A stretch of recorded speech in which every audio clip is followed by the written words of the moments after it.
Bismillah, Assalamualaikum. Adik-adik kita saat ini sampai pada penjelasan seputar teknik sampling.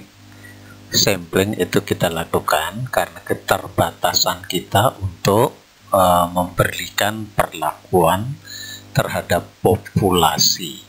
Ya, oke.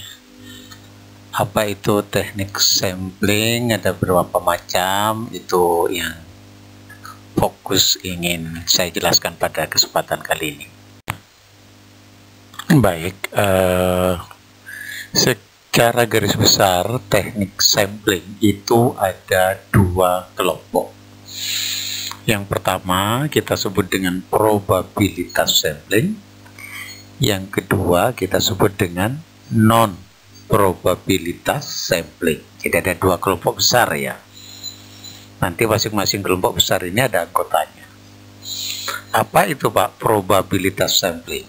Probabilitas sampling itu adalah penentuan sampel itu memberikan peluang ya, memberikan kesempatan kepada semua anggota populasi itu untuk menjadi sampel. Ya, itu probabilitas sampling. Jadi memberi peluang yang sama pada semua anggota populasi itu untuk menjadi anggota sampel. Nah, kalau yang non sampling, probabilitas non probabilitas sampling, Pak.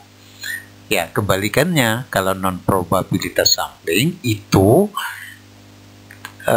teknik pengambilan sampelnya tidak memberikan peluang yang sama kepada semua anggota populasi untuk menjadi sampel. Jadi tidak memberi peluang ya kepada semua yang sama kepada semua anggota populasi untuk diambil menjadi sampel. Ya, itu non probabilitas sampling. Apa saja jenis-jenis dari probabilitas sampling maupun non probabilitas sampling? Oke, cermati penjelasan berikut ya. Oke, kita akan mulai dari probabilitas sampling model yang pertama. Apa itu Pak? Simple random sampling. Apa itu Pak simple random sampling? Sampelnya itu, jadi yang akan kita jadikan bagian penelitian itu, kita ambil dengan cara acak. Jadi tidak ada pertimbangan tertentu, ya sama saja karena populasi dianggap homogen atau dianggap sama. Saya berikan ilustrasi itu kayak kelereng di dalam dalam wadahnya itu kita ambil sembarang ya, tidak kemudian kita pilih berdasar warna atau apa. Itu yang kita sebut dengan simple random sampling. Oke. Pola yang kedua disebut dengan proportionate stratified random sampling. Apa itu maksudnya Pak? Jadi pengambilan sampel itu dilakukan ya dengan mempertimbangkan. Jadi pertimbangannya adalah populasi tidak homogen. Ya, ada tingkat-tingkatnya. Nah, hanya saja populasi yang tingkat-tingkat yang ada itu proporsional. Ya. Contoh ini misalnya, saya akan meneliti karyawan lulusan pendidikan, ya tingkat pendidikan karyawan di satu perusahaan. Misalnya mau meneliti kinerja lulusan SD, SMP, SMA, S1, S2, S3 di satu perusahaan, mana yang lebih baik atau yang paling baik. Itu kan berarti saya perlihatkan di sini populasinya SD itu ada, lulusan SD itu ada 200, lulusan SMP ada 160, lulusan SMA ada 90 dan seterusnya ya. Ini masih proporsional ya. Masih ada keterbandingan ya, layak dibandingkan.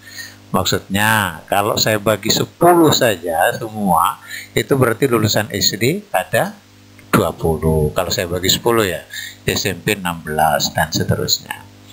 Nah, pengambilan sampel seperti ini yang kita tingkatkan dulu, artinya kita pilih berdasar tingkat, yaitu SD, SMP, SMA, S1, S2 ya, dan seterusnya.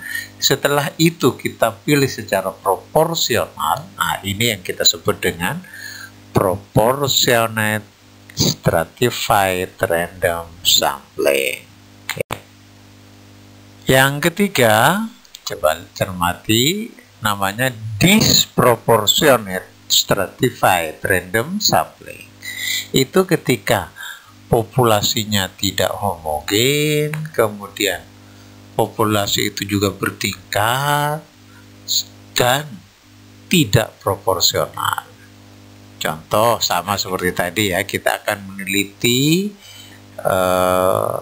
pendidikan, tingkat pendidikan karyawan sebuah perusahaan ya. Jadi berdasar misalnya tingkat produktivitas karyawan satu perusahaan berdasar tingkat pendidikannya. Ini kan kita lihat dulu seluruh karyawan di perusahaan itu, ternyata ada yang lulusan SD itu 200, lulusan SMP 160. Loh, S3-nya cuma 100, cuma 1, ya kan? Ini berarti yang S3, S2 ini ya harus kita pilih karena cuma ada sedikit gitu.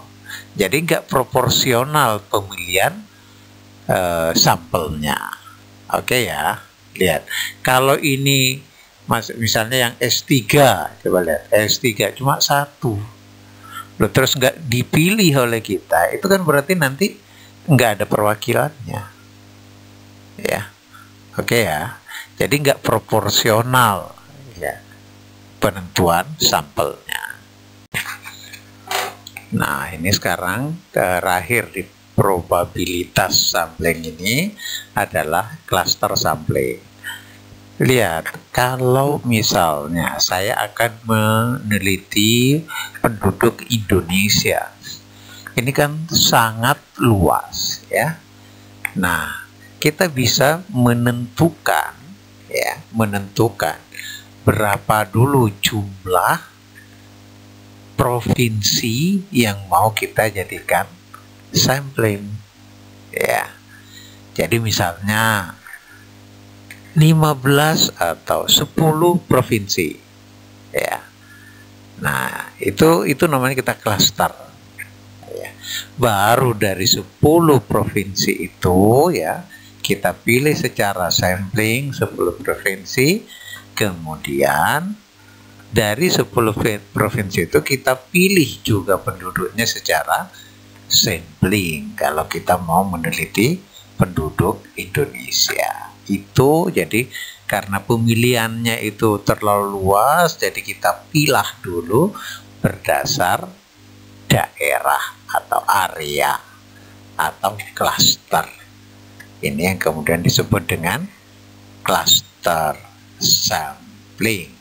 Ya, ditentukan jumlah provinsinya ya, kemudian baru kita sampling, memilih provinsi itu, lalu kemudian kita dari 15 provinsi yang sudah kita pilih itu kemudian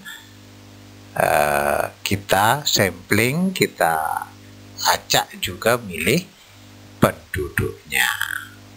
Oke, adik-adik, semoga apa yang saya sampaikan ada manfaatnya. Assalamualaikum.